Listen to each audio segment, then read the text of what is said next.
Get started. Welcome everybody to our monthly board meeting. I call this meeting in the Red Oak Independent School District to order at 7 p.m.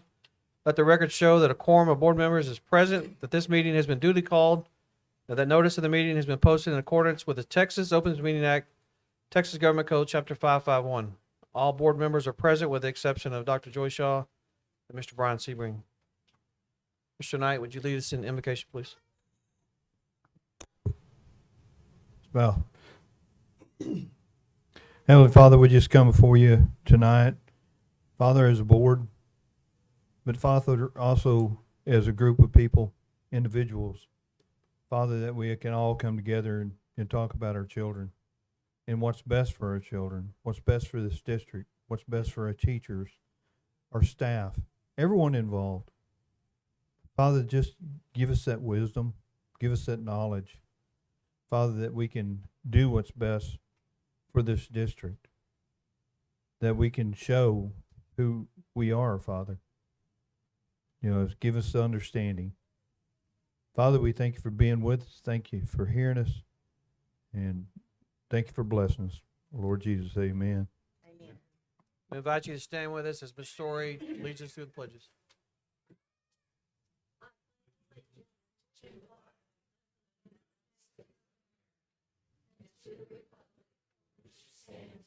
One nation, under God, indivisible, with liberty and justice for all. Honor the Texas flag. To thee, Texas.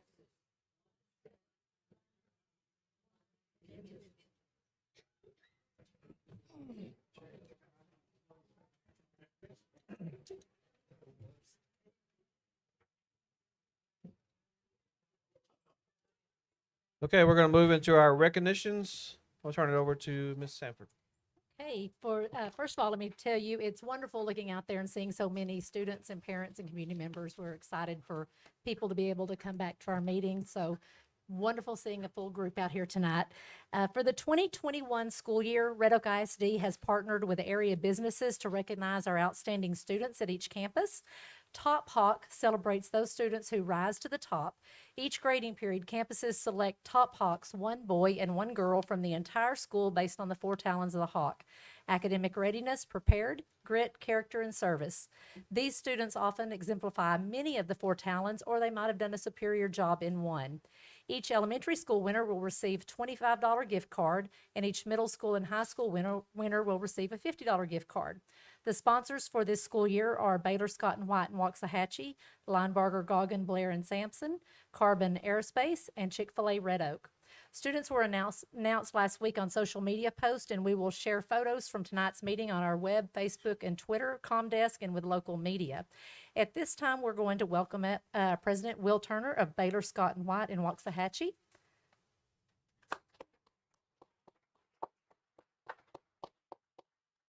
We appreciate Baylor Scott and White in sponsoring this wonderful event for these students, and our board member, Ms. Peterson, will be giving the certificates out. Students, as I call your name, if you will come up and please remain up here for a photo at the end. From Eastridge Elementary, we have Aiden Montevallo.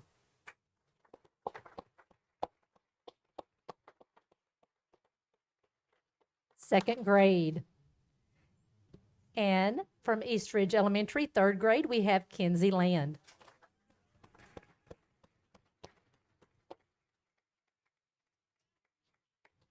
From Red Oak Elementary, kindergarten, Grayson Gullett.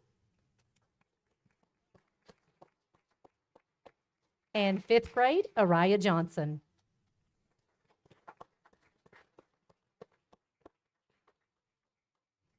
Shields Elementary, 2nd grade, Julian Hernandez Villafana.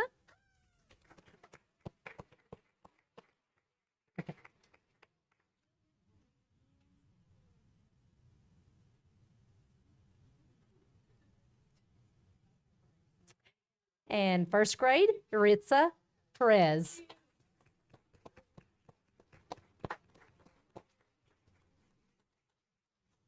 From Shupman Elementary, 2nd grade, Mateo Rodriguez. And 1st grade, Aileen Aguilar Hernandez. From Wooden, Aileen. There we go. From Wooden Elementary, 5th grade, Bryson Dixon.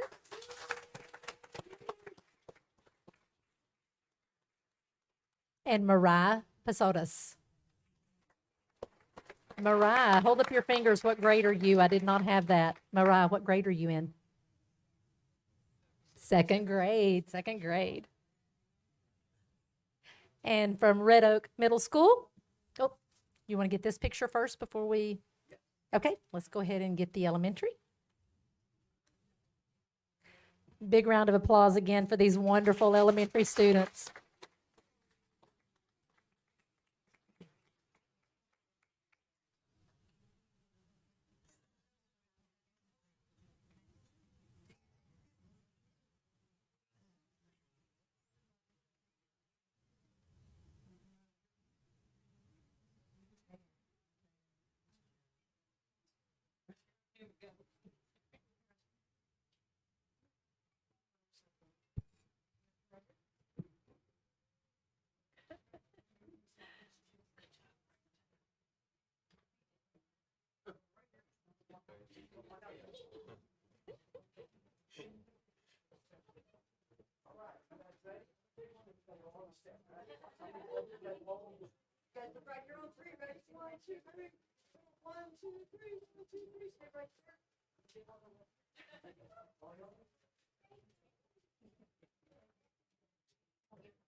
Congratulations again.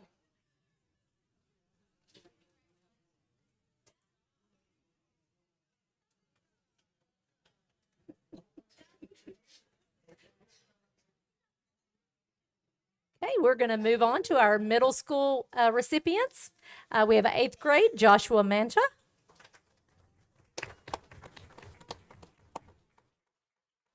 And 6th grade, Ciara Davis.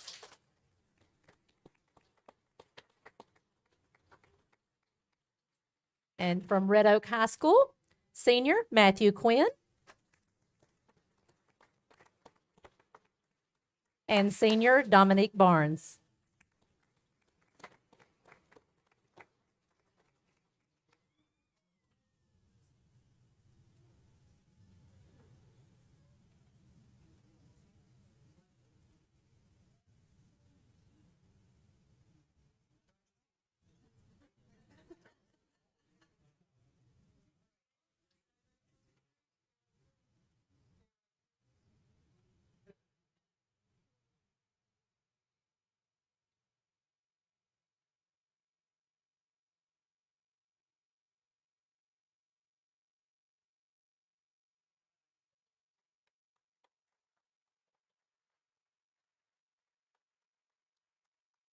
And again, thank you for the wonderful nominations and students for just exemplifying everything that Red Oak ISD stands for.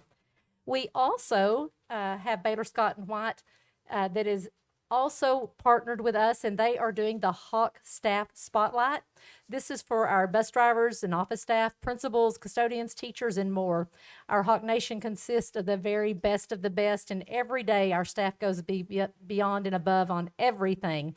We opened up these nominations and we received over 100 nominations from parents, staff, and students, and then a committee selected the top nominees. Tonight's winner will receive a certificate for $100 from our sponsor. And tonight's winner is also being presented by President Will Turner of Baylor Scott and White in Waxahachie. Congratulations to our Hawk Staff Spotlight of the 3rd grading period, Natasha Freeman, Red Oak Middle School Dance and High Stepper Coach. Just a few of the things that were said on the nomination was Ms. Freeman goes above and beyond to serve her high stepper girls. She puts in 100% into everything she does, and her service and commitment truly makes a difference in the lives of all those around her.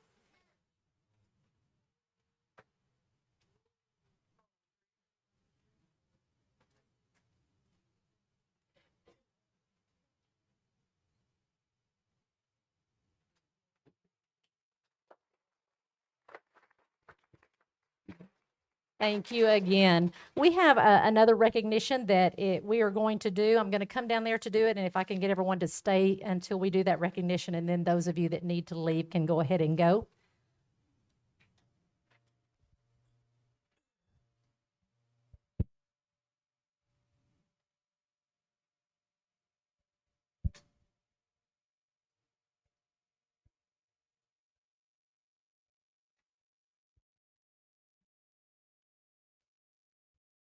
Okay, today we have this special presentation. This is a new award that we are doing at Red Oak ISD. It's going forward, we're going to call this the Maroon Star Award, and it's similar to the Bronze Star Award for military personnel. And it's going to be presented to a current staff member or student for their heroic achievement, which leads to the saving of a life. So this is a very special award. Earlier this semester at Shields Elementary, we had a student that began to choke in the cafeteria. Both the nurse and the administrators were called down, and before they got there, the third grade students attentive and quick thinking teacher began performing the Heimlich maneuver on the student. She was able to clear the blockage after 3 abdominal thrusts and saved his life. Joining us for today are Principal Allison Bell. Ms. Bell. Third grader Christopher Markward.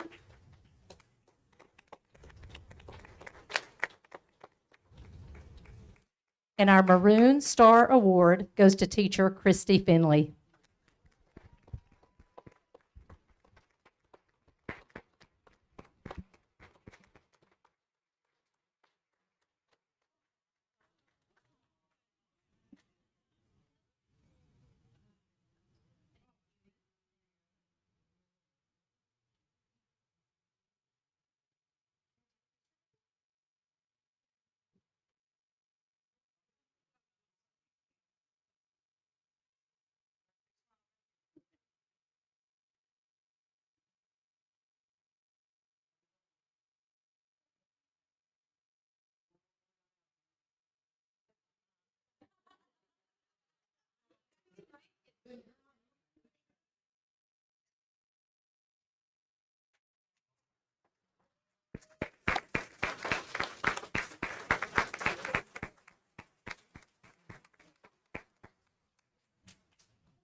Okay, before we move into the superintendent's report, this is an awesome time. If you need to bail out and leave, go home, do some homework, and everybody's gone. Thank y'all again. You don't have to ask twice.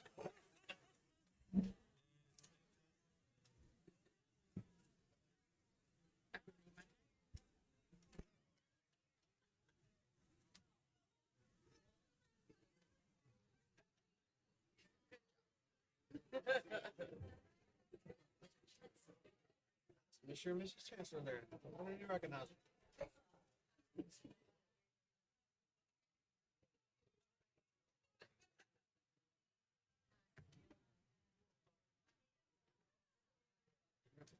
With one of the sisters. That's her parents and lady in the moms. I saw him. I thought she looked familiar with him. I see. Well, David Chancellor was standing beside over there. I went to school. That's your son. I haven't either.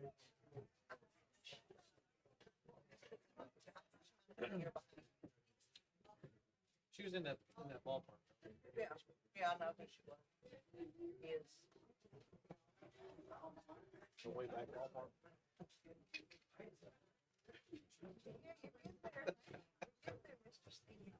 Oh, he thought he was really. That's what's supposed to be.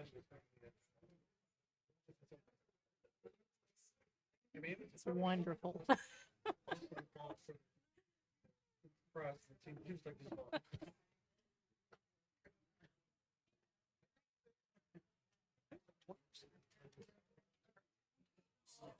I know.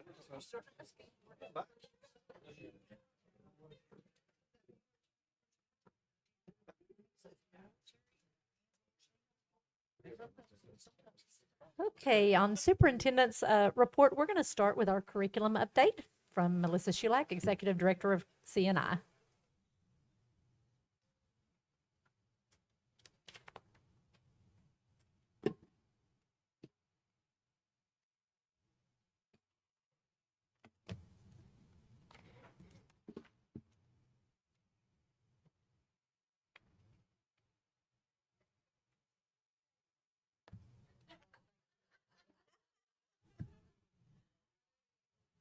You may have to switch. I have to switch. I thought it was just me.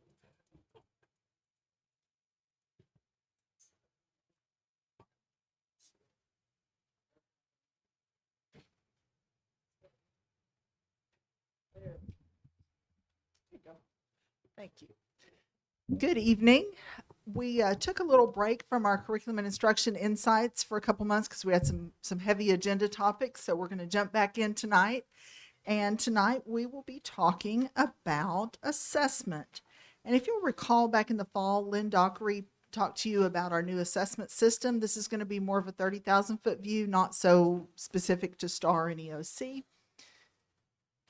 So for as long as we've been in school, back, even when I was in school, we talked about tests, and we still have tests, but we a lot these days talk about assessment, which is a bigger picture than just taking a test at the end of a unit or a chapter or whatever. Assessment includes tests, but it also includes all of the things you see on this list. And we think of assessment as an evaluation or estimation of the nature of the ability of someone. So it's a moment in time where we're seeing what someone has learned or what someone's ability is. Screeners and placement tests frequently happen before a student is in a program or a class. Interims, common assessments, curriculum-based assessments, performance assessments, portfolio-based assessments, all of these are things that happen within the course of instruction. And three of us read this, and I'm just now seeing a typo. Progress monitoring is, it's just one of those days. Progress monitoring is happening along the way to give teachers information about how a student's doing, as well as a lot of times shared with parents. The two I want to really focus on tonight are our summative assessments and formative assessments.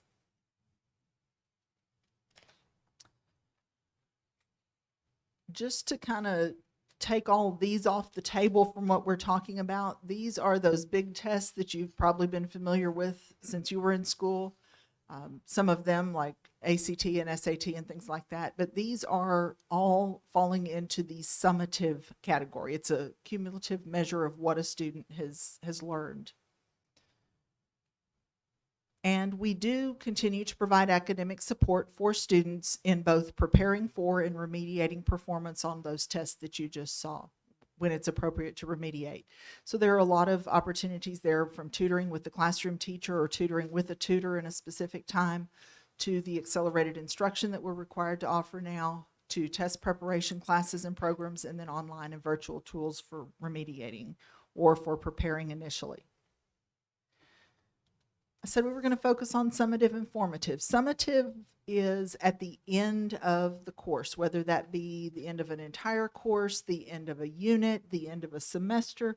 These are all tests that we give to find out kind of that, kind of a morbid thought here, but a lot of times people call them the autopsy. When it's all done, this is where we go. Oh, I hit too soon. Formative assessment, on the other hand, is assessment that happens throughout the instructional process, sometimes on a daily basis, sometimes on a weekly basis, sometimes through a lesson basis, to find out if students are understanding, if they're learning, and what we can do in a more immediate time frame about that. It could be an exit ticket at the end of class. Did the kiddos master what we wanted them to master today? It could be at the end of a specific problem, show me that you understood this problem or that you didn't. Do you know why I put this in this format? And they can, formative assessments can take all kinds of forms, from a thumbs up, thumbs down, a quick information on a Post-it note. It could be something as formal as a quiz, but it's information that teachers take to give them instruction and guidance on where to go next with instruction for individual students or for the class. It gives teachers that timely feedback on student both mastery and their ongoing needs. It allows teachers to reflect on instruction and plan for future instruction, and it's very customizable to the moment, to the lesson, to the class. It is ongoing. Our very experienced, proficient teachers are able to pop formative assessments anytime they need it. Anytime they want to know, did the kids get this little piece? They can do a formative assessment. There are also more planned out, larger scale formative assessments, but again, they're driving instruction.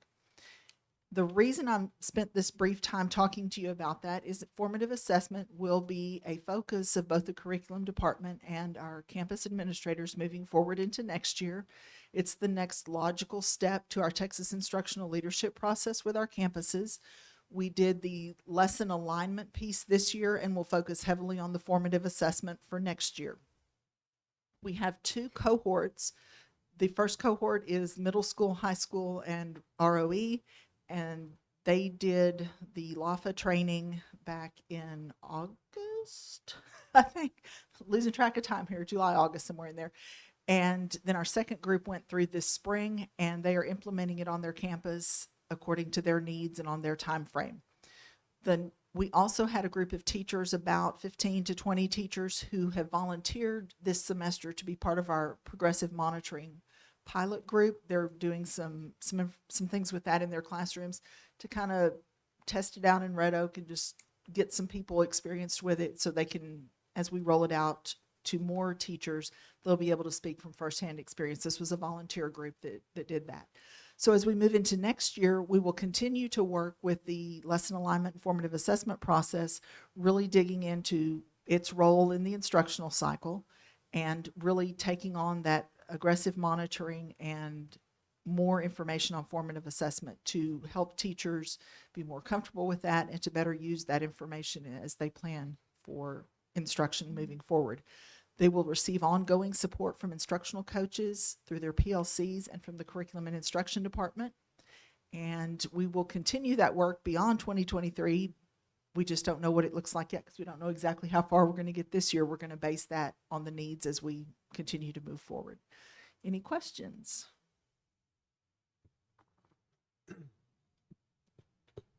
From the time this is rolled out, have y'all looked at calculations when all our staff or all our teachers or staff, everybody is kind of plugged into this?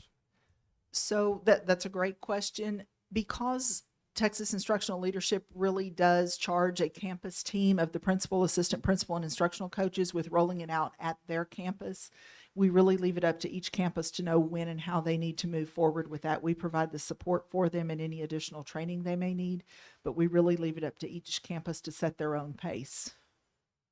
Okay. We actually had talked about moving into the data-driven instruction piece for next year, but felt like because of having the 2 cohorts and some of them have gotten further than others this year through not anybody's fault. It's just they're moving at a pace that their campus is ready to move.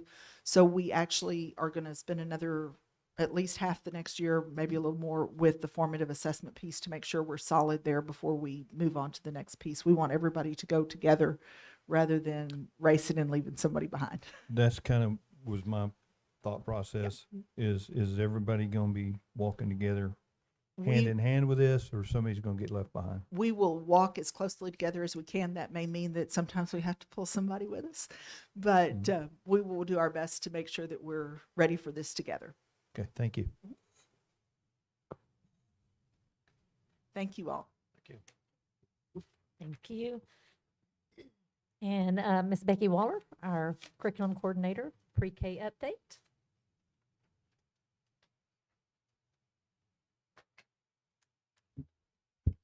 Not as tall as Melissa. This is our last update on our waiver that we applied for the pre-K. So we just wanted to give you an update on where we are in that process. So we're going to just review the legislation that required this. In 2019, the state passed House Bill 3 that required us to move from half-day to full-day pre-K, and then required several high-quality components. So the eligibility requirements, you see those on your screen, and we've gone over those previously. That is what we use to qualify students for pre-K.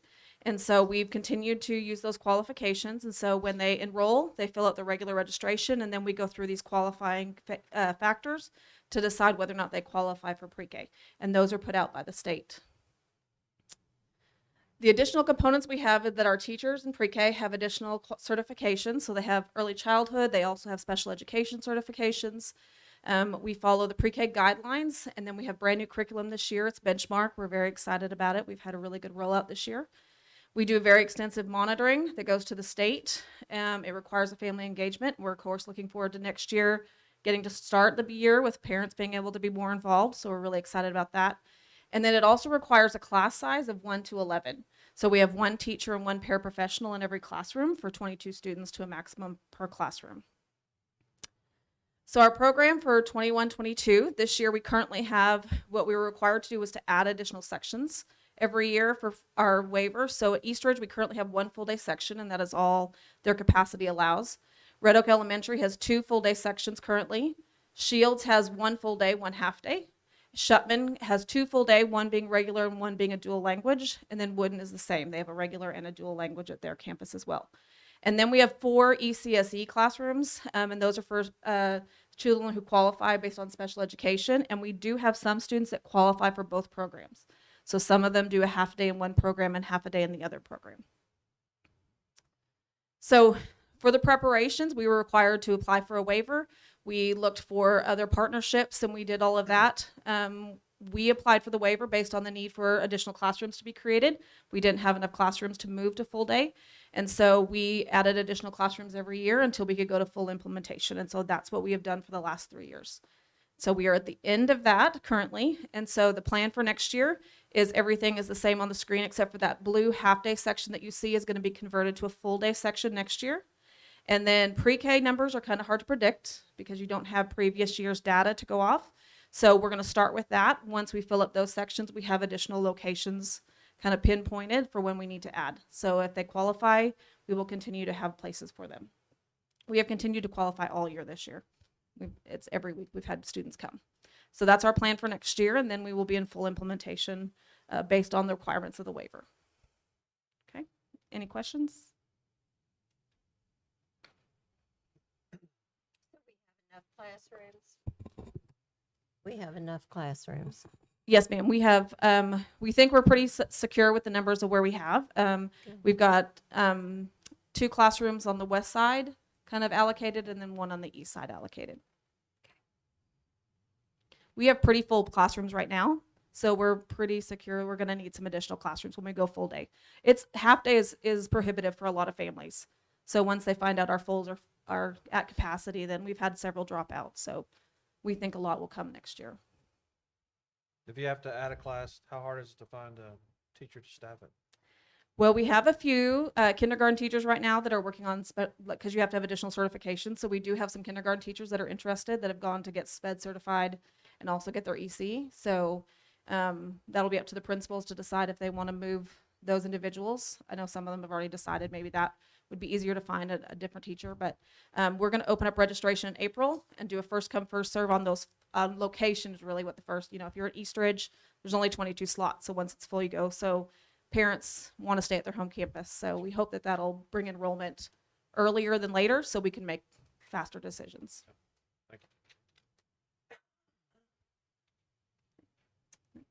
Thank you. Thank you. Thank you. It's been wonderful watching it come to fruition. I was a little fearful in the beginning, and then as the classes filled up and we're seeing the students come, it's been great. Appreciate you, Becky. I'm going to move into the district update, but I'm going to start with Karen Anderson from the Education Foundation. She's going to give us a quick update.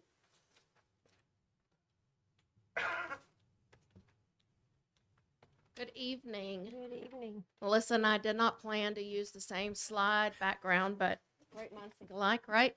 Thank you for this opportunity. It's that time of year where we come and share and kind of tell you a little bit about what we do. As a reminder, we run January to December, so I'm going to kind of recap 2021 and then tell you what we're planning to do for this year.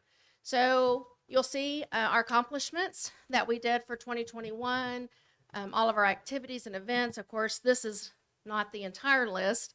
We spend a lot of time doing other things as well. We have an incredible board of directors that give of their time and do all of this voluntarily. So we could not, I'm blessed, and our district is truly blessed by our board of directors for sure. So in 2021, we raised just over $156,000. And next, I'm going to kind of go over, these are total contributions to the district from the foundation since we began back in 2002. So as you can see, we're just shy of $1.5 million total given to the district. That's through classroom grants, which is just over $1 million, dual credit allocations, district initiatives like the iCount program and things that we fund, staff recognition, the Heart of a Teacher, staff attendance awards. We give funds for those as well, many teacher grants. That 58,000 was the iPad request, where we helped fund some iPads during COVID when we had to go one-to-one, and then of course outside grants. So here's the part we're excited about. 20 years. This is our 20th year we're celebrating, and we've got a lot planned to do that. We started off the year with the Hawk Hunt, where we awarded $20,000 to $10,000 grants. One went to Shields and one went to the high school. Our True Maroon campaign, that is what we're really focusing on the entire year, and we're asking people to give increments of 20. So 20, 200, 2,000, 20,000 if you like. We'll take it. So our goal this year is 200,000. We've never come close to that, but our board is eager. They're willing to put in the work, and so they've set that lofty goal. And then another new thing for 2022 is we're moving our grant program to the fall. We surveyed teachers, principals, administrators, and it's just better timing for them because of all the testing in the spring. This way they can apply for their grants, get all of it in, and implement it, that next spring. So, or even at the beginning of the year, they can actually implement it in the fall if they want to. So it just worked out better for us. It worked out better for them. So we moved everything to the fall. So you'll be hearing about that in the fall. And then also new for 2022 is we are beginning to reimburse the district for some operating expenses. Our board decided it was time. So we're allocating some of those funds that we raise. And this year we just gave a check to Bill for $18,000 to help reimburse for some of our operating expenses, office space, salaries, whatever. And then next, we're putting these everywhere. So if y'all want to get your phones out, go ahead and click on the QR codes. Those are ways you can find out. On the left is menu of giving, all the activities, sponsorships we have available. On the right is our True Maroon campaign. You can even score a t-shirt. So if you do the True Maroon campaign, we'll get you a t-shirt as well. So that's all I have. Do you have any questions for me? Oh, put that back up. Get those phones out. I don't see all the phones. Come on. Any questions for me? No? Anybody have any questions? All right. Thank Thanks. you. We appreciate all you do. And what's great is their focus on students and teachers and their focus on having fun while they're doing it. Absolutely enjoy everything they do. Are they putting the QR codes on the website? Is your QR code on the website? They're working on it. Okay, perfect. All right. And then I have a few more things just to talk about some different things that are going on and have gone on in the district, just to update everyone. On March the 2nd, in honor of Dr. Seuss's birthday, Red Oak ISD Elementary School celebrated by taking part in Read Across America Day. Students enjoyed guest readers. I was privileged to get to be one of those guest readers and loved the kids. They are awesome. Many of them dressed up as superheroes, their favorite character, so it was amazing. Also, Red Oak ISD celebrated our amazing support service and maintenance employees for Maintenance Employee Appreciation Day. From painting, plumbing, electrical work, general maintenance, and more, our employees go above and beyond to provide a safe and nurturing environment every single day. So we certainly appreciate them. Lots of celebrations that have gone on. We also celebrated Texas Educational Diagnosticians Week, the week of March the 7th. They are experts in evaluating and identifying and recognizing the needs of our exceptional learners, and they play such an important role in the development and coordination of the students' individualized educational plans, along with special and general educations for staff members and parents. So thank you to all of our Red Oak ISD diagnosticians for what you do to make the students successful. We also celebrated National School Breakfast Week during March. Our student nutrition department, I don't know if you know this or not, but they serve about 1,600 breakfast meals each and every day. And we all know that a healthy breakfast helps ensure that the students are successful in school, gets them ready for the day, and we appreciate our amazing student nutritional staff. We have some exciting things going on. We have the Red Oak High School girls and boys soccer teams. Both will be advancing to the area round of playoffs. The girls will be playing Mount Pleasant at Princeton High School at 6:30 tomorrow evening, and the boys will be playing Longview at Athens High School at 6 p.m. tomorrow. Sadly enough, they're not both in the same place like they were this past week. It was nice to be able to get to watch both of them since they were in the same place this last week. And if you did not watch the games, my goodness, we were quite excited in the stand, especially during the boys with the overtime and then the shootout. It was amazing. Also, another exciting thing going on is UIL One Act Play. They are our by-district champions. They walked away with the awards for All-Star Tech, honorable mention for All-Star Cast, and actual All-Star Cast. They are advancing to the area contest, and they will be competing on Thursday, March the 31st at Tyler Junior College. So we're excited to see what comes of that as well. Many of you may have been involved or may be going to the Ellis County Youth Expo. It began last week and is still going on. We have many more awards to come, but I wanted to announce some of the results that we already have. In the Ag Mechanics results, we have Ag Mechanic Build-Off. The Red Oak Senior Team placed 5th. Jax Dwyer, Fire Pit, placed 8th. Blake Rowe, Santa Maria Grill, 6th place. Tristan Peacock, Stationary Cooker, 11th place. Zach Allen and Colton Purdue, Trailer Cooker, 3rd place. And Garrett Sebring and Tice Hood with a swing for 7th place. And that was all in the Ag Mechanic results. So that's quite an accomplishment to have that many different students placing in those events. Also, we had our rabbits were shown today, and in the Breeding Rabbit Show, the results were Best of Show Fancy Division, Abby Smith, 2nd place Senior Fancy Buck, Sarah Hancock, and 8th place Senior Fancy Doe, Taylor Dixon. So again, today we have scored some of those amazing results. We'll have lots more to come at the next board meeting. The Red Oak High School Band hosted and participated in the UIL Region Solo and Ensemble competition.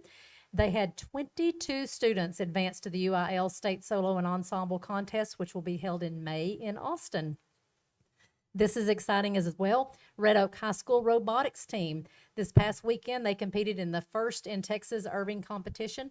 They placed 7th out of 43 teams. They also won the Quality Award, which celebrates machine robustness in concept and fabrication. So we're very proud of Mr. Stapleton and his robotics team as well. I also wanted to recognize Dr. Bill Johnston and his staff. The Red Oak ISD Business Office, they received the Certificate of Excellence in Financial Reporting from the Association of School Board Officials. They were awarded this based on the comprehensive annual financial report for the fiscal year ending in 2021. I promise I'm getting close. Just lots of things to celebrate, and I didn't want to leave anyone out. The Red Oak Middle School choirs competed in the UIL concert and sight reading competition last week, and all choirs were received awards. All choirs received superior ratings on stage. Both treble choirs received superior in sight reading, and tenor bass choir received an excellent in sight reading. So that was quite an accomplishment as well, Mr. Waller, for your middle school choirs. So that's exciting news. The Hawkettes had an amazing weekend at their last competition. They had 3 national championship winning routines. We're proud of them and of the work that they've put in over the year, and they had the following awards from nationals. Varsity Kick, 1st place. Officer Novelty, 1st place. JV Kick, 1st place. Officer Modern, 2nd place. Officer Contemporary, 2nd place. Officer Jazz, 2nd place. Varsity Hip Hop, 3rd place. Varsity Pom, 3rd place. Varsity Modern, 3rd place. And JV Jazz, 3rd place. Again, quite a list of accomplishments. And something going forward, we do have our Red Oak ISD Job Fair on Saturday, April 2nd from 9 to 11. We're going to be holding that at Red Oak Middle School. And we do have a registration link on the website for those interested in student nutrition, child care, transportation, custodial, instruction aid, and teaching positions across the district. So please encourage everyone to attend that job fair if you know of someone who might be interested in joining our amazing staff here at Red Oak ISD. And that is all my update. All right. COVID, Schmovid, there's a lot of good things happening in Red Oak ISD. Yes. Next, we move into our public comment session of our agenda. The board welcomes comments from citizens who have completed public comment forms this evening, which are accepted prior to the start of the meeting and are not transferable to other speakers. Please be advised that the information shared in public comment is the opinion of the individual speaker, not the district. 2 minutes per person have been allotted for public comments. You'll see the clock on the big screen behind me. Please keep all public comments related to school district governance and operations. If you have a specific concern related to an employee of the district or a specific student issue, you are encouraged to utilize the district's grievance procedures provided in the board policies on the district website. Finally, remember that the board may not discuss or act upon any issues that are not properly posted on the agenda. We have 2 tonight.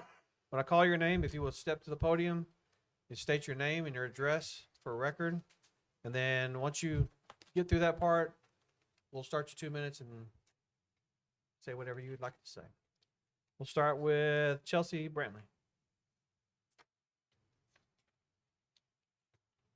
My name is Chelsea Brantley. I'm at 215 Morning Star Lane.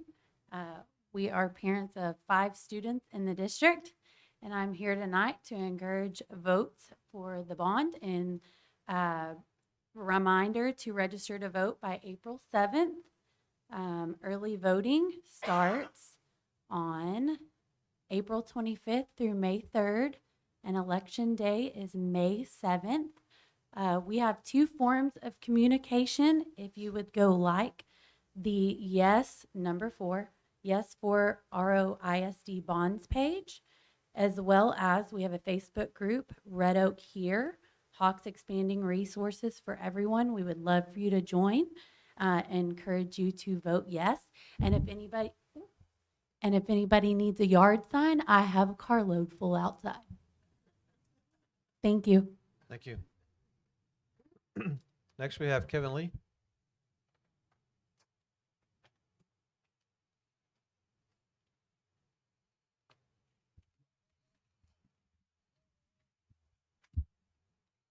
Kevin Lee, 129 Red Pine. I'm a resident with no children in any school system. All of mine are adults, but I still find it within my moral compass to advocate for and civically engage in anything that involves helping kids become successful. A huge part of our legacy involves adhering to moral and ethical responsibility towards leaving a better world behind than the one we inherited. When talk of 4 propositions to improve a school system's capability of providing a quality education occurs, we must look beyond a price tag or any temporary financial inconvenience. The investment in education for any community provides no man a return in which he can put a price on. When a career technical education center has the resources for a full day of instruction without 20 minutes being spent to transport students, the returns equal students having a better opportunity towards a more fulfilling career that improves their future in ways that transcend beyond numbers after a dollar sign. When a community's athletic complexes are upgraded, it's more than about just sports. The point of pride within coincides with stronger building blocks for students to learn important life skills. Furthermore, athletics provide opportunities for students to learn skills they may not otherwise obtain in a classroom or other life experiences. Our students don't need to face the adverse consequences that campus overcrowding presents. Overcrowding creates unsafe environments for teaching and learning alike, and ultimately reduces students' ability to pay attention in class. Ultimately, overcrowding of campuses with no approval of new campuses being built will lead to lower academic achievement eventually. If we're serious about improving the lives of future Hawks and leaving our community better than what we inherited, the time is now to commit to such improvements. If you think education is expensive, taking the approach of ignorance is even more expensive. It's time to choose progress, be selfless, and on May 7th, vote yes. Thank you. Thank you. Okay, we're going to move into our action items. We have the consent agenda. Is there anything anyone would like to pull out for discussion?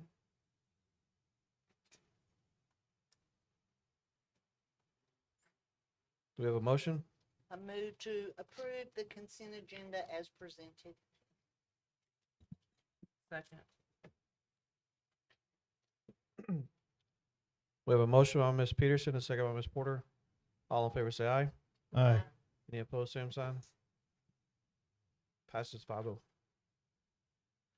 Next, we have consideration and approval of secondary level new course proposals for 2022, 2023. Ms. Sulak.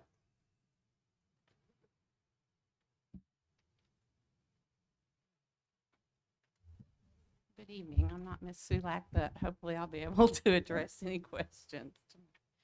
So I'm here tonight to talk to you about the proposal you have before you for some additional secondary level new courses for next year.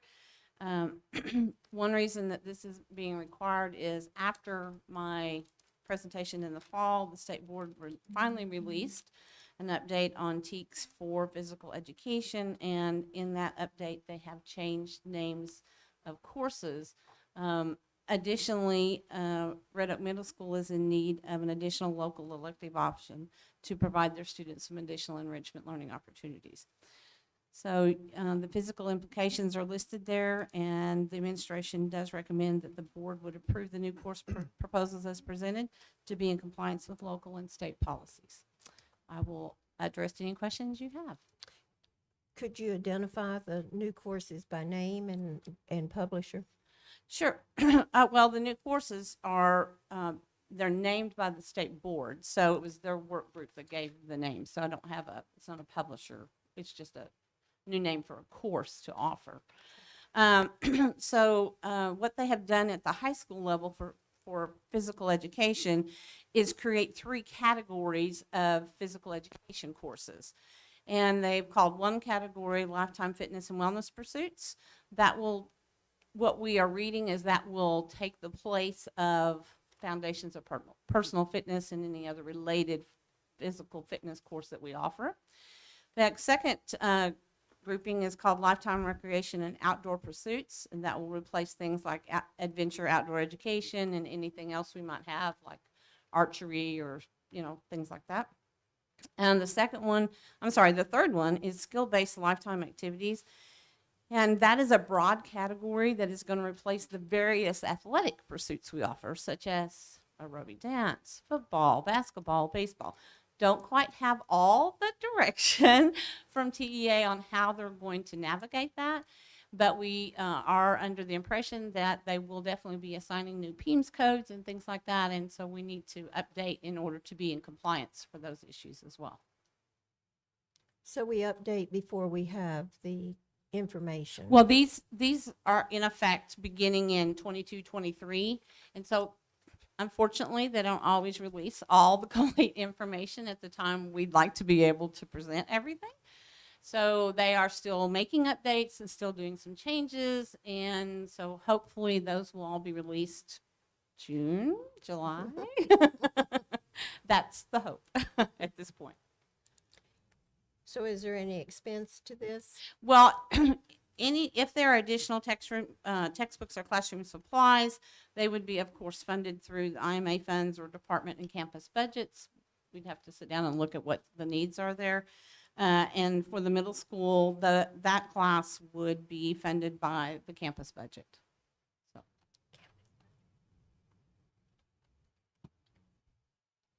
So I have a question. Yes, sir. So if we don't have all the information and we're expecting it in June or July, is there a reason we look at this in March?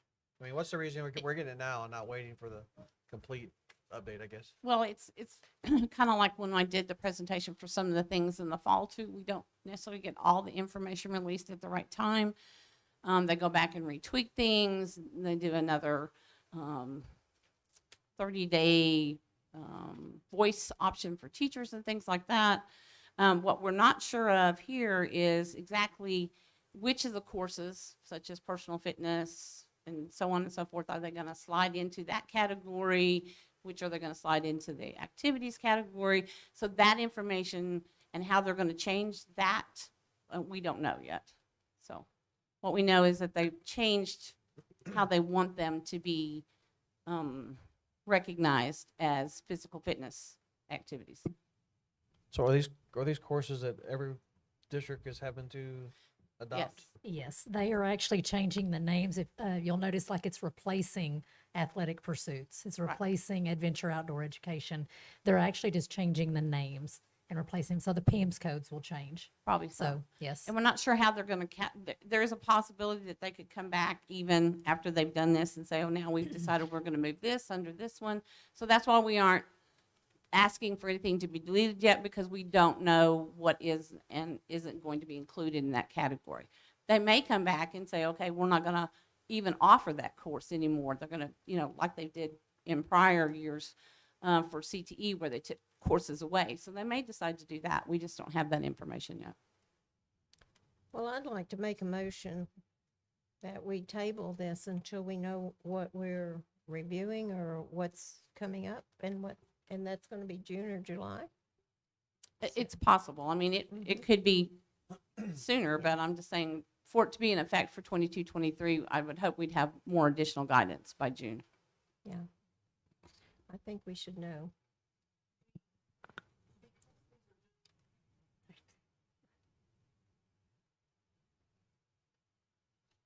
Because these are basically replacing courses we already have, we want to do this as timely as possible so that when those numbers, PEIMS numbers do come in, our PEIMS staff can go ahead and start with that in their processes. Student registration has already started. This is just allowing them to actually act on some of those registrations for some of these classes that are changing.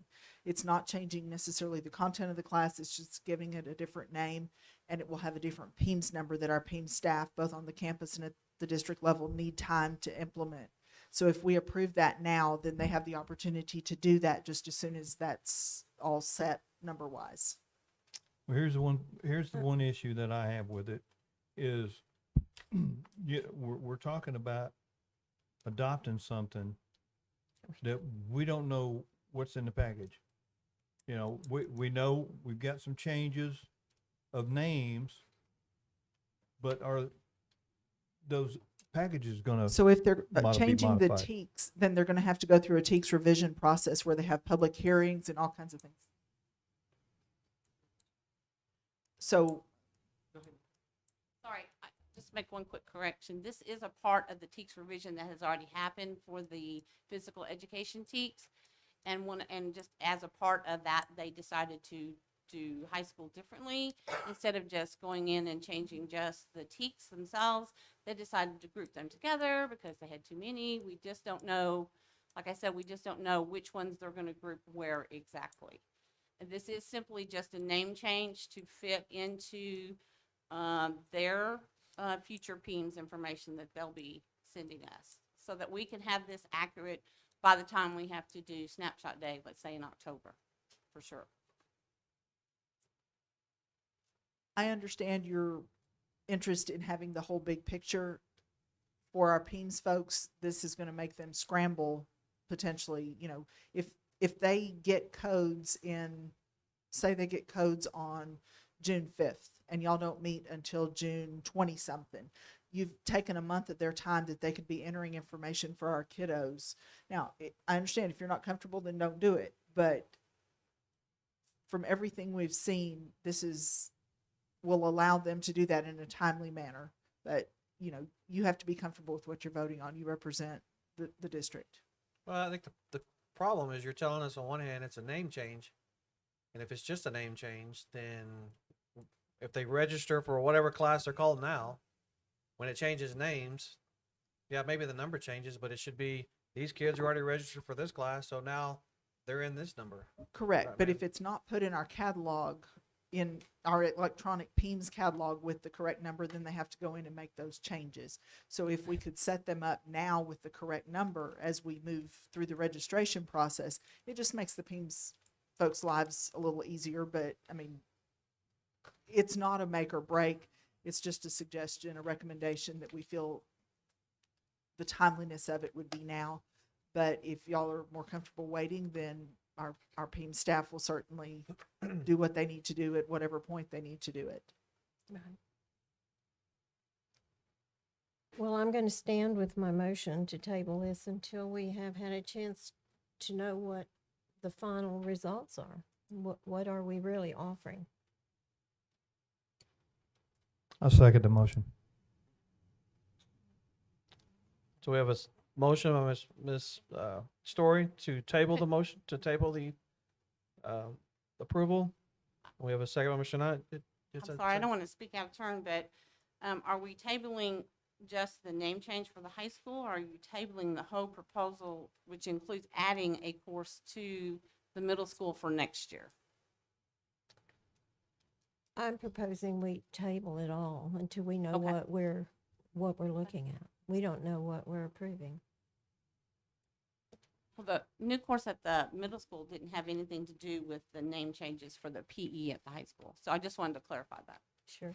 It's adding an elective to middle school. That's That's an correct. outdoor recreation to give the students an opportunity. So if you wanted to split your motion, you could. if you wanted to, because we know that'll be outdoor recreation for the middle school. That would allow them to put that on their course catalog so students could actually register for it. Right now, we don't have anything like that at the middle school. So if you wanted to split that, the name change for the other versus adding an additional elective for the middle school, you could do so. Do we know what the elective is? I Yes, mean, it's do we- outdoor recreation. What does that mean? If you want to click on there, I can read that off to you. It's that students are expected to develop competency in outdoor education activities that provide opportunities for enjoyment and challenge. Emphasis is placed upon a selection of activities that also promote a respect for the environment and that can be enjoyed for a lifetime. So it's more, it's kind of broad. There's a lot of different things you can do in outdoor education, but it just gives that additional elective where students it wouldn't have to be actually PE, wouldn't have to be band or fine arts. It could be actually an outdoor recreation. Some people do archeries in those. I'm assuming it would be developed Some- by the local campus. Correct. And so often, many schools they teach outdoor skills for like camping, things like that as well, that students can also enjoy with their families as well, so. Well, I'm going to leave my motion to cover it all because we really don't know. The outdoor ed, Mr. Waller, I'm sure can tell you exactly what he is envisioning for that. He has advocated that for his campus because we do need electives at the middle school. If we wait until June or July to approve that, they're not going to get kids into it this year, which means he has another year of not having enough electives for his campus. That particular course, I mean, this is the time they're registering. If they wait till June, the kids are all gone and then they can't get them into that course for this year. So we basically have tabled that for a full year for him if we do that. The other courses at the high school are existing courses that are just name changing. This is a brand new addition for him, which he can't access next year unless we approve it to get kids into it before we leave this school year. So what's your drop dead date?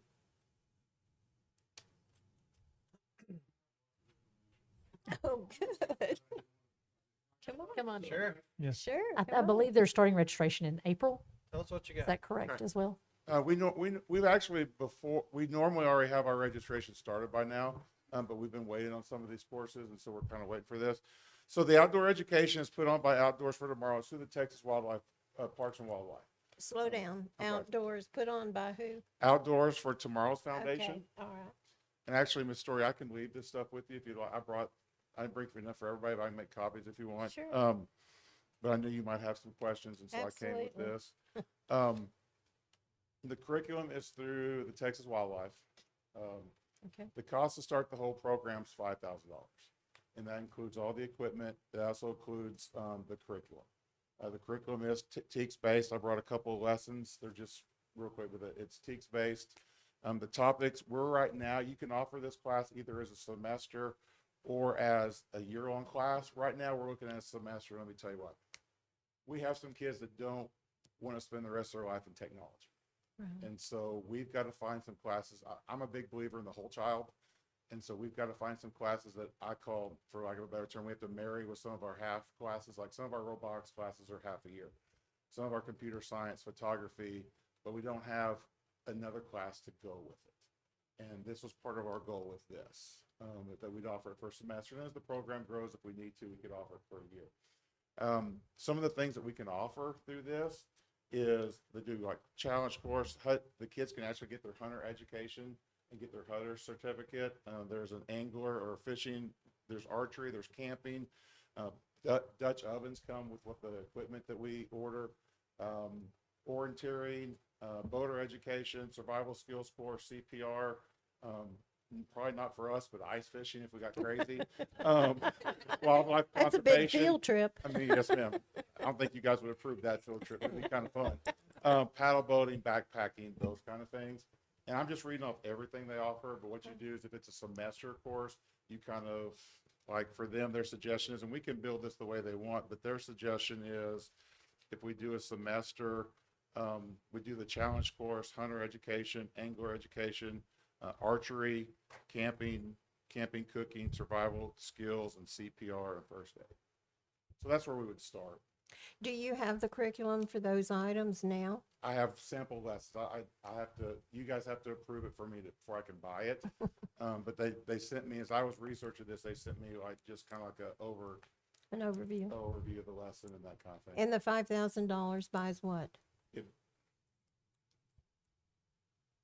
I have that, hold on.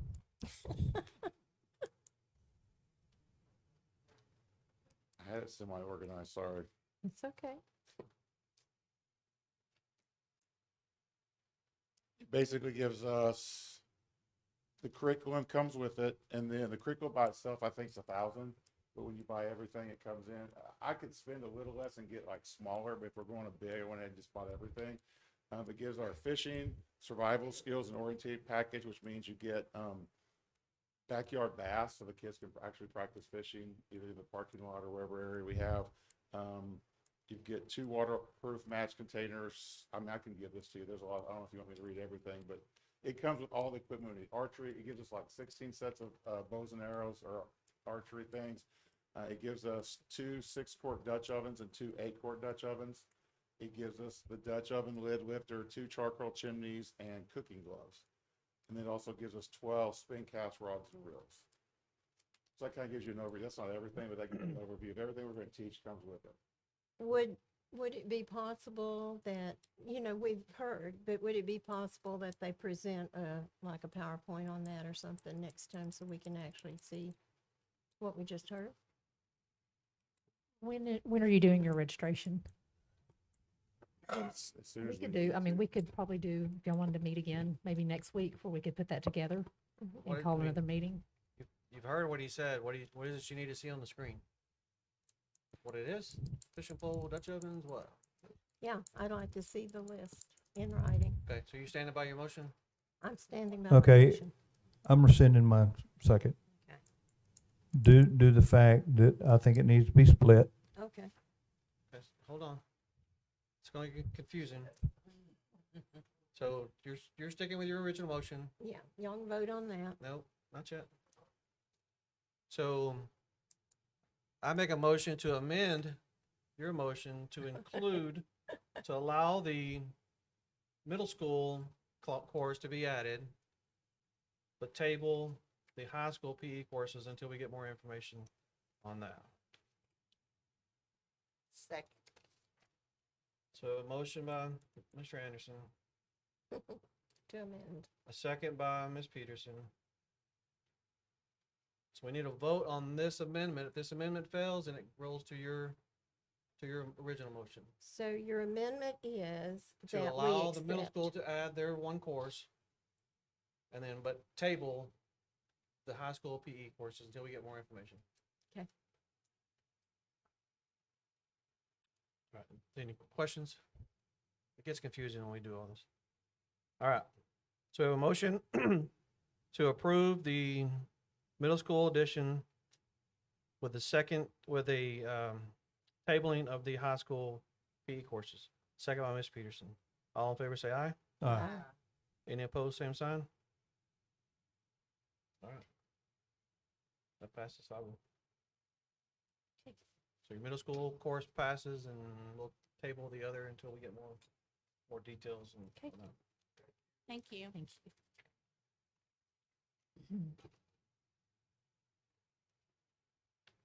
All right, next we have lost my place here. Consideration and approval of instructional materials adoption for health and physical education, Proclamation 2021. Well, hello again. Now I'm going to talk to you about the Proclamation 2022 for Health and Physical Education. Just kind of some background information here, what the IMA allotments cover, our instructional support materials, our technological equipment, our technology-related services. The adoption process starts with an adoption committee. The members of this committee are selected by campus principals. They are the people who take the information back to the campus. So the campus liaison, they also attend publisher presentation events and meetings during the adoption process. So the teacher recommendation procedures, they have to teach a lesson from each of the top finalists. They must complete a rubric for each of the top finalists and complete a vote ballot based on the rubric results. This applies to other staff members as well, who the adoption committee member might also need to have teach a lesson, such as an additional teacher in that area or an instructional coach. So if they want a vote, they have to go through the same adoption process. Additionally, on top of that, Red Oak ISD also provides the community members an opportunity to view resources. And this year's community night was held on January 27th from 5:30 to 7:30. There was a notice posted on the ROISD website on January the 19th, and a reminder was posted again on January the 26th. So just as again, as a reminder, TEKS are the curriculum. And what we're asking you to do is help us provide resources to meet the student needs in learning the curriculum. The curriculum is designed and given to school districts by the State Board of Education. So that's why the key point number one is TEKS are 100% represented in the materials, which are available in both English and Spanish. Other things that are also key points of consideration is that we address all the diverse student populations that we have in our district, that the teacher additions are designed to help the teacher to provide effective instruction and engagement, that there's professional development support for the teachers, that we provide resources to support differentiated instruction for students who learn in different ways and on different levels. Various forms of formative and summative assessments.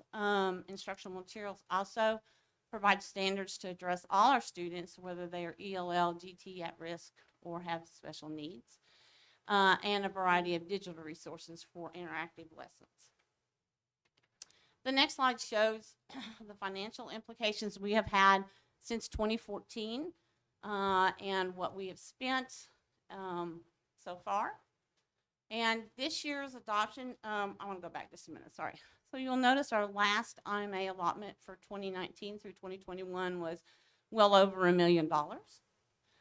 This year, for the biennium allotment for 21 through 23 was only $390,138. We have been very conscientious about our purchases, and so we were able to carry over $227,000, a little more than that, to help us with purchases for the biennium years of 21 and 23. Additionally, while I'm going to talk about the IMA campus voting results, we also presented this to the School Health Advisory Council and received a positive approval from them.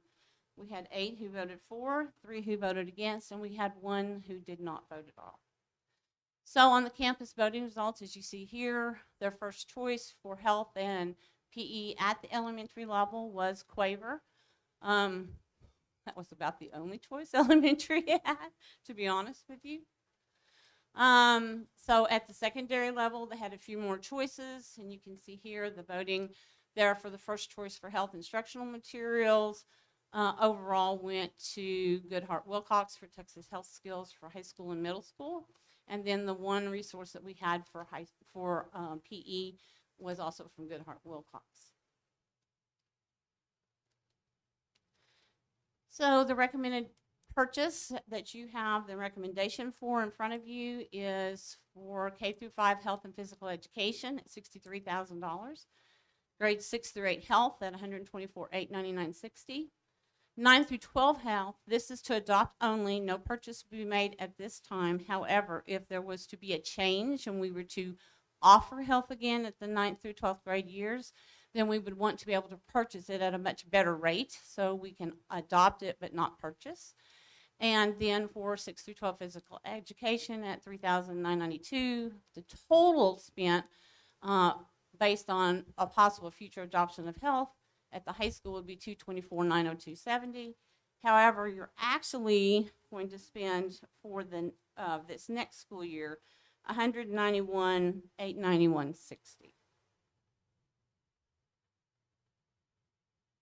Okay, any questions that I can address for you? Did the Shack actually, group look at any of this material? Did they have it, look at it like Quaver? Did they look If, at it? if they came to community viewing night, yes, they had that opportunity to see that at community viewing night. Yes, ma'am. And I know, I do know that Ms. Shaw and Ms. Brown, and I'm sorry, Deb Harner, who actually was on the committee too as well, attended the publisher's presentations held at Region 10 with the adoption committee. So, but everybody did have the option to come out for community viewing night as well. Well, I'm going to make a motion again that we see this because this Quaver was highly controversial at the State Board of Education. And so was Goodhart Wilcox. And I did go to Shupman the day that they did present that and Yes, ma'am. look at the book. And I've actually checked them out. Anybody can check them out here at the school to see them. But those that curriculum was, or those publishers were actually voted down and then ultimately passed. But and Quaver had to make some concessions into what was in their material. So I think it would behoove us before we adopt anything that we see it, since a lot of people in the Shack committee did not see it. And I mean, for whatever reason, they didn't see it. I would like to make maybe one correction to a statement that you made. Goodhart Wilcox was actually accepted 100%. TA did come back later and ask them, based on the new state legislation, to make some changes. If that made it look like they were not accepted, then, but they were accepted 100% the first time around that TEA put out the roster of those who were approved.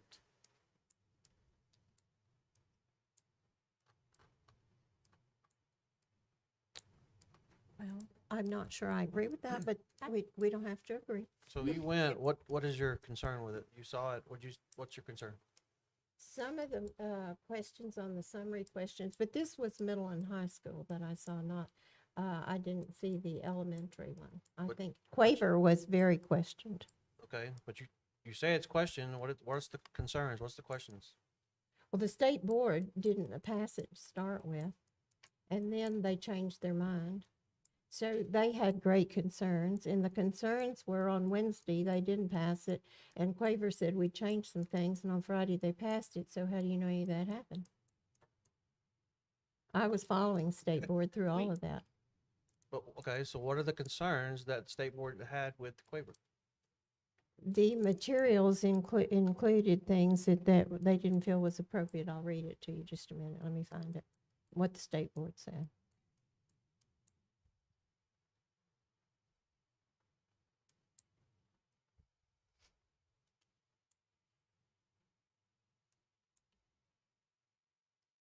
I mean, at this time, the state board has approved both of these? Yes, we have a statement from Quaver where they have now been approved and met the 100% of the TEKS requirements. Do you know what they had to change from the first time? I'm sorry, sir, not right off the top of my head, but I'm sure Ms. Wolf does because she deals more closely with the publishers.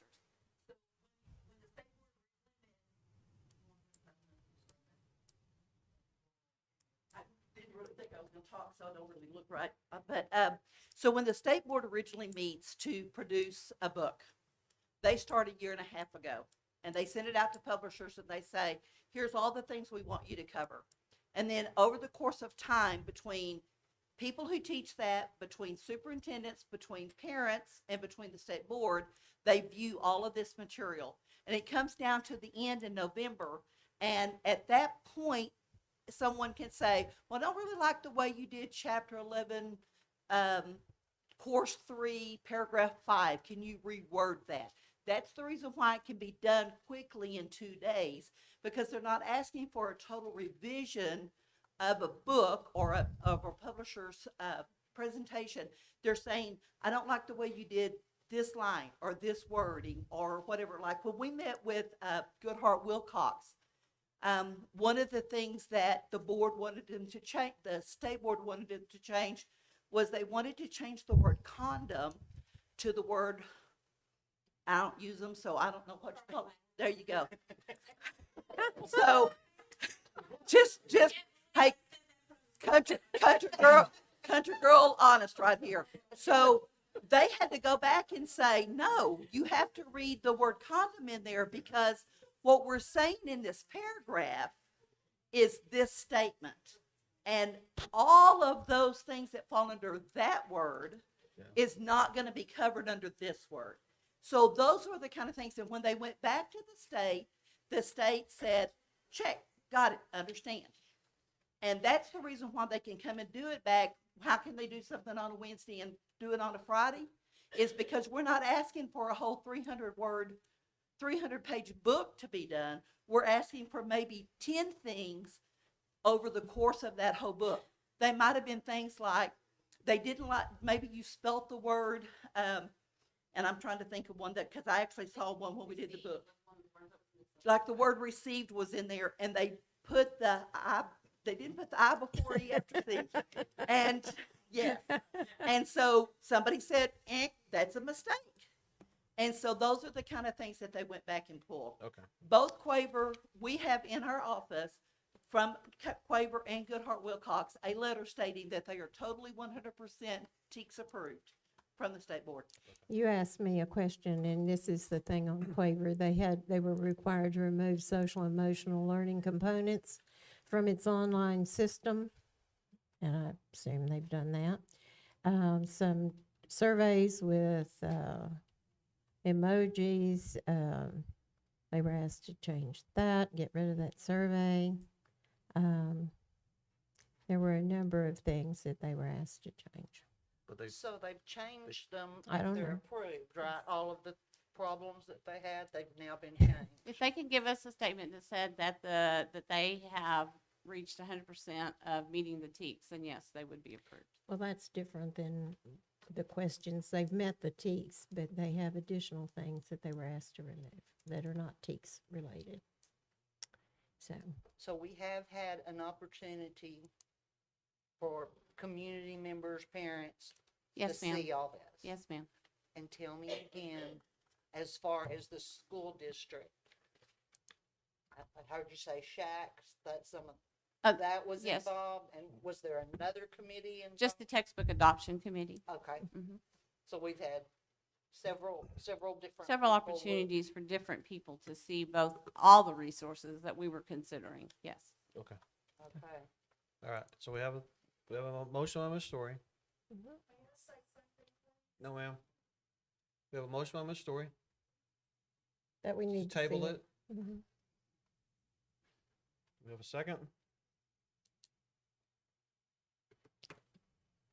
That motion fails. Do we have another motion? I move that we approve the 2022 instructional materials for adoption as presented.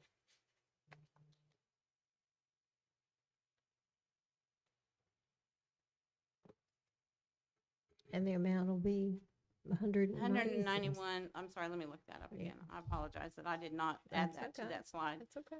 For this year, $191,891.60. And that money comes from The IMA funds that I showed on the chart. instructional, The IMA. Instructional materials allotment, yes, ma'am.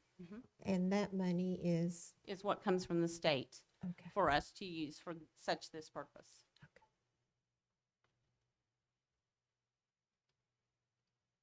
We have a motion by Ms. Peterson. Second. We have a second by Ms. Porter. All in favor, say aye. Any opposed? Opposed. Same sign. Passes 4-1. Next, we have the consideration and approval of 2022-2023 school year calendar. Mr. Fruit. Yes.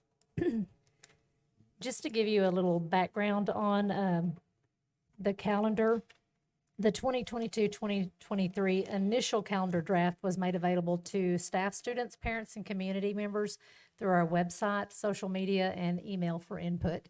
And as of Wednesday, March the 23rd, 2022, the survey had 476 respondents. 67% were favorable, 11% were unfavorable. That unfavorable amount was a higher percentage than we've had in the past. So we kind of went back to the drawing board and looked at some of the concerns that the ones that had said they were unfavorable had presented to us. The majority of the concerns addressed academic aid week. We had backed it up to the winter break, which made the students having like a little over 3 weeks off. And that was a concern for many of the people. They were worried about learning loss with students being out for that long period of time. Another concern that was voiced was the staff development days versus instructional days. And so we went back to the drawing board, and let me tell you, we worked on this until the meeting tonight. We're trying to take all of those things into consideration. And so we have created a calendar for proposal tonight, and we adjusted it to offer more instructional days for the students, which we all know we do need those instructional days because of learning loss, the gaps we're trying to fill in. And we also, by embedding some of the academic aid week in the school days now, instead of doing a pull-out week like we did last year, we're able to offer accelerated instruction to all the students. So those who are not needing the intervention will still be coming to school, and they'll receive accelerated instruction. So instead of giving those days off for a big portion of the students, all students will come to school and we'll have instruction for everyone. We also were able to, we wanted to kind of put more of the days at the front of the calendar versus at the end of after testing has occurred. So we did shift those days up a little bit. If you'll notice on the calendar that's presented, we have like the new teachers coming back the 3rd, 4th, and 5th, and then all teachers would be back the 8th, 9th, 10th, 11th, and 12th of August, and students would actually start August the 15th. The proposed draft had the students starting later, but getting out of school later at the end of May. So again, we moved those instructional days to the beginning of the school year, so it's before the STAR assessments are concerned. So that's the calendar that you have in front of you, and it meets all of the requirements with a minimum of 75,600 minutes. We have well over that. So embedded in that, we still have our 187 staff contractual days, but we also have several days now that are embedded in there that we could use for inclement weather in the event we needed. If we did not need them, we certainly do need them for instructional days. So regardless, that gives us more instructional days with our students. So the administration recommends the approval of the presented calendar for the 2022-2023 school year as presented. I make a motion, we approve the presented calendar for the 2020-2023 school year as presented. Second. We have a motion by Mr. Knight, a second by Ms. Peterson. All in favor say aye. Aye. Any opposed, same sign. Passes 5-0. Thank you. Next, we have consideration and approval of participation in Region 16 Education Service Center Purchasing Cooperative, interlocal agreement and resolution. Ms. Phillips. Hello. In an effort to expand the contracts that we have access to, we are recommending that the district join TextBuy, which is administered by Region 16 Education Service Center. This will give us more vendor contracts to choose from, and allows us to save more money, basically. Buy more, the bigger we get, the more we're buying, the more access to these contracts is helpful.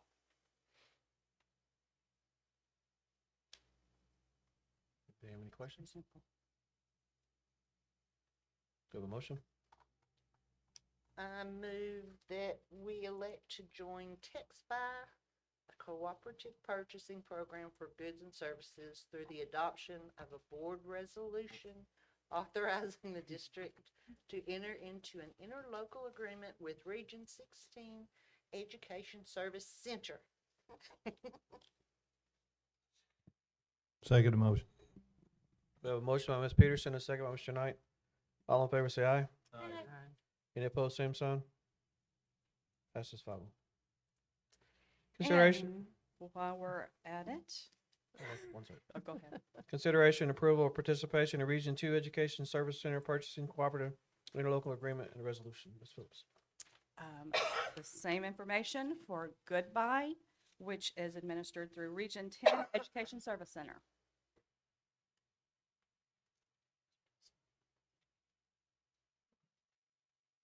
Do a motion? I move that we elect to join Goodbye, a cooperative purchasing program for goods and services through the adoption of a board resolution authorizing the district to enter into an interlocal agreement with Region 2 Education Service Center. Second the motion. We have a motion by Ms. Peterson and a second by Mr. Knight. All in favor say aye. Aye. Motion passes 5-0. Thank you. Consideration approval of order of cancellation of the May 7th, 2022 school board general election for place 1 and 2. Ms. Sanford. Okay. On the run for school board in the May 7th election, the only applications submitted were Donna Knight for place 1 and Brian Sebring for place 2 for the 2022 general election. So the administration recommends the approval of the order of the cancellation of the May 7th, 2022 school board general election. Do we have a motion? I move that we approve the order of cancellation of the May 7th, 2022 school board general election. A second. We have a motion by Ms. Peterson and a second by Ms. Porter. All in favor say aye. Any opposed, same sign. Passes 5-0. Congrats, Donna. Yes. Sucker. Congratulations. Consideration approval of the purchase of water bottle filler stations. Ms. Sanford. So I'm recommending the purchase of 43 units. This is the complete unit. The water cooler with the bottle fill, and it will replace our existing units. This does not cover the whole district, but this gets enough in each campus to where the kids can fill their water bottles up without any issues and big messes and stuff. Every campus will get something. Yeah, there'll be like 2 on each floor of the high school, and then on the bottom, or the top 2 floors, the bottom floor will have 4. Every elementary will have a minimum of 3 to 6, just depends on the layout and everything. So Okay. we're kind of spreading them around and making sure that they're available for all the kids. Anybody have any questions? I've seen some of these around. Is this wall mount or they Yes, sit on it the will floor? we'll take our existing water fountain off, and then we install this, and it's wall mount on the wall, and then I have the water filler right there where the kids can just put the bottle underneath there and they'll fill their bottle. Okay, is it pretty direct replacement? Yes, these are direct replacements for what we have. We make sure, that's why if you look on there, there's 2 different kinds. There's 3 of one kind and then 40 of the other. Most of our school districts has the one, but there's one Yeah. school that has 3 of the other kind. We need some Yeah, I direct noticed replacement. that. I was curious about Yeah. that too. And the cost is? Cost is $63,960. 63. Do we need these, or is it just something that makes it very nice and convenient? I would say we need them because the kids do not use the water fountain anymore, especially since COVID. They're available to them, Okay. but they just don't use them, and all the kids are using water bottles, and I think this will help keep those filled. Yeah, I've seen them in some other schools. You know, they've gone away from those. That way there's no mouth, you Right. know. Well, it keeps you from having to take water bottles too, right? You can Yeah. take a water bottle and just refill it as you go. So Yeah. And this fund, the money for this comes out of which of our accounts? The money for this will come out of the ESSER fund. Okay. That so it's funds that's been provided. Okay. All right. we have a motion. I'll make a motion that the board approve the purchase and the installation of the water bottle fillers stations for Weston Water Cooler Limited as detailed in the quote attached. We have a motion by Mr. Knight. Second by Ms. Porter. All in favor say aye. Aye. Any opposed, same sign. Passes 5-0. Consideration and approval of resolution to pay staff during emergency weather closure. Okay. On February 3rd, the 4th, and the 24th, under the authority granted by the board policy EB local, initiated a district-wide emergency closure for reasons of public health and safety due to the inclement winter weather that resulted in unsafe travel conditions. And based on the calendar the board approved for the 21-22 year, we had adequate days embedded in there for instructional days and minutes for the students. So we converted staff development days into instructional days. So there's no need for additional instructional days to be added to the calendar for students. However, by converting those staff development days to instructional days, it did create an additional need for staff work days or otherwise cause staff to lose pay unless the board approves a resolution for those closures. So the proposed resolution allows me to, under local policy DEA, to pay all employees scheduled to work on said closure days whose duties could not be completed due to the emergency closure. There is no negative bearing on the budget as the budget already assumes full pay for all staff for those contractual days. So the administration recommends that the board approve the resolution to pay staff during the emergency weather closure. I make a motion to approve the resolution to pay the staff during emergency weather closure. Second. We have a motion by Mr. Knight and a second by Ms. Peterson. All in favor say aye. Aye. Any opposed, same sign. Passes 5-0. That concludes our action items for tonight. You have information items at the back of your book. Ms. Sanford, is there anything you want to highlight? Information I items? believe I highlighted everything at the beginning. Your highlighters out? And board, does anybody on the board have any questions from the information items? Hearing none, the time is 8:30 PM. The board will adjourn into closed session pursuant to multiple Texas government codes as listed on the agenda.